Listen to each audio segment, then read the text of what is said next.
Assalamualaikum sahabat.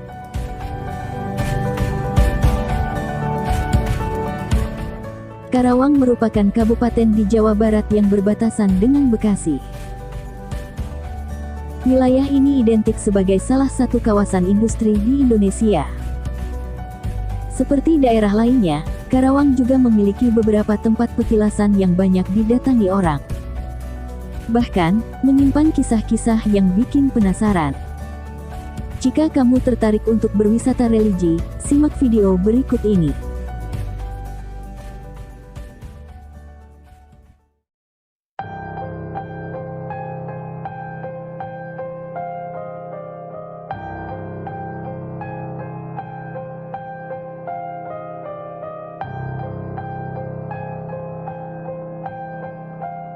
Masyarakat sekitar khusus Karawang mungkin cukup familiar dengan istilah petilasan.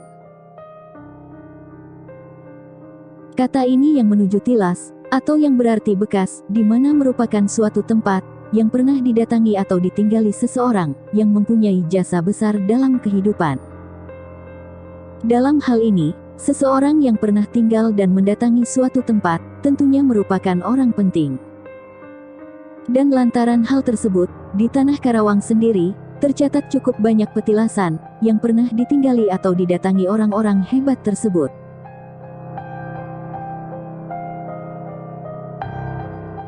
Lantaran petilasan tersebut pernah ditinggali oleh orang penting, maka dalam perkembangannya, masyarakat pun memandang bahwa lokasi tersebut wajib untuk dihormati dan dijaga. Dan dalam video kali ini, kami akan membahas tentang salah satu petilasan yang berada di pinggir utara pantai Karawang. Lokasi tersebut bernama Petilasan Nyi Mas Dewi Sekar Pandan. Sebelum kita lanjut videonya, bagi kalian yang suka dengan sejarah, silahkan dukung kami dengan cara subscribe dan nyalakan lonceng notifikasinya. Dan silahkan gunakan headset kalian agar mendapatkan suara yang lebih jernih. Terima kasih, selamat menonton.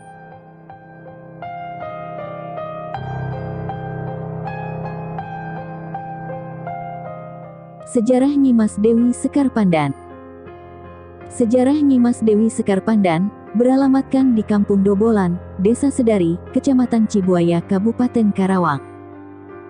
Menurut cerita rakyat, Dewi Sekar Pandan masih ada kaitannya dengan Dewi Lanjar atau Dewi Rara Kuning, bahkan ada juga yang berpendapat bahwa Dewi Sekar Pandan adalah Dewi Lanjar.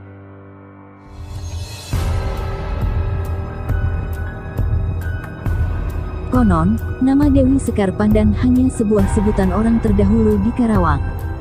Ketika tim kami bertanya pada juru kunci pengurus petilasan, pihaknya kurang mengetahui, sebab orang-orang yang dianggap tahu sudah tidak ada atau sudah meninggal dunia.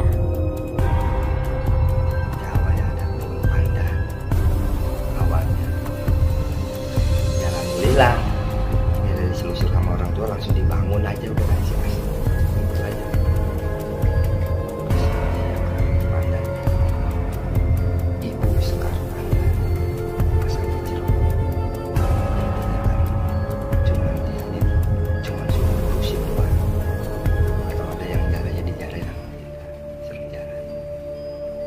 Cuman nitip tempat ini jangan sampai dikotori. Intinya kan udah 16 tahun lah intinya keramat ini terbuka sampai sekarang udah 16 tahun.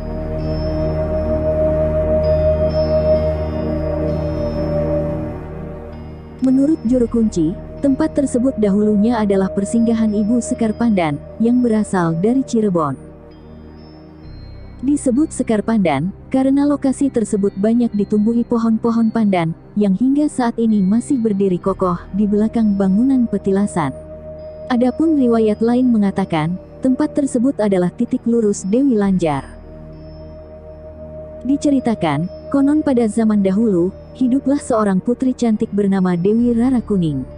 Ia telah menjadi janda di usia yang sangat muda karena suaminya meninggal beberapa waktu setelah pernikahan mereka. Itulah sebabnya Dewi Rara Kuning kemudian terkenal dengan sebutan Dewi Lanjar.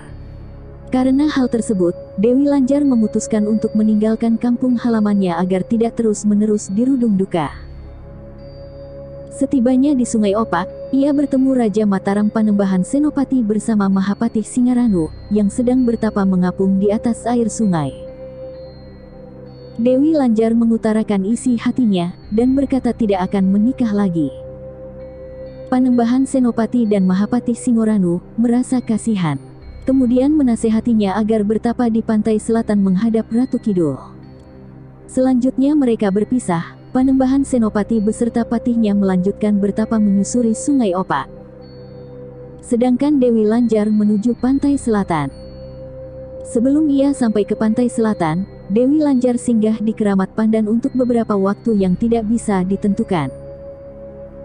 Cerita rakyat juga mengatakan, dahulu tidak ada yang tahu nama wanita yang singgah di daerah tersebut, sehingga warga menyebutnya Ibu Sekar Pandan atau Nyimas Dewi Sekar Pandan. Kemudian wanita tersebut melanjutkan perjalanannya menuju pantai selatan, dan lalu ia bertapa dengan tekun, kemudian moksa dan bertemu dengan Ratu Kidul. Entah benar atau tidak, ini hanya cerita turun-temurun, dan dari mulut ke mulut. Dan setiap daerah pasti berbeda-beda ceritanya, walaupun satu tokoh yang sama. Yang pasti, kita sebagai generasi penerus, harus menjaga dan melestarikan sejarah-sejarah yang ada di Indonesia. Agar kelak generasi selanjutnya, bisa tahu bahwa di tempat tersebut pernah terjadi hal-hal yang sangat penting.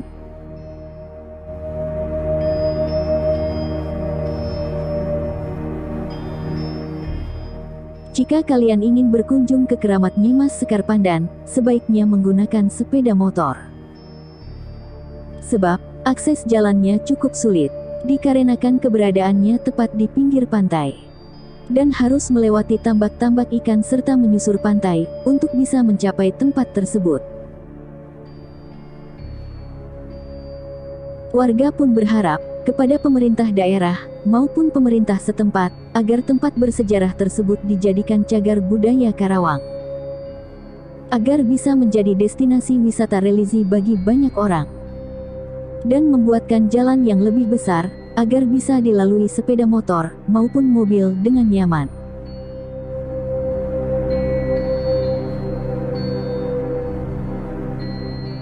Nah, itulah tadi sejarah singkat Keramat Nyimas Sekar Pandan di Karawang, Jawa Barat. Kisah ini dirangkum berdasarkan cerita yang berkembang di masyarakat, pengalaman orang per orang, dan disampaikan dari mulut ke mulut. Pengalaman setiap orang terhadap sejarah dan kesan mistis seperti di video tadi, akan berbeda-beda. Tak semua orang bisa mengetahui hal yang sama. Terima kasih, wassalam.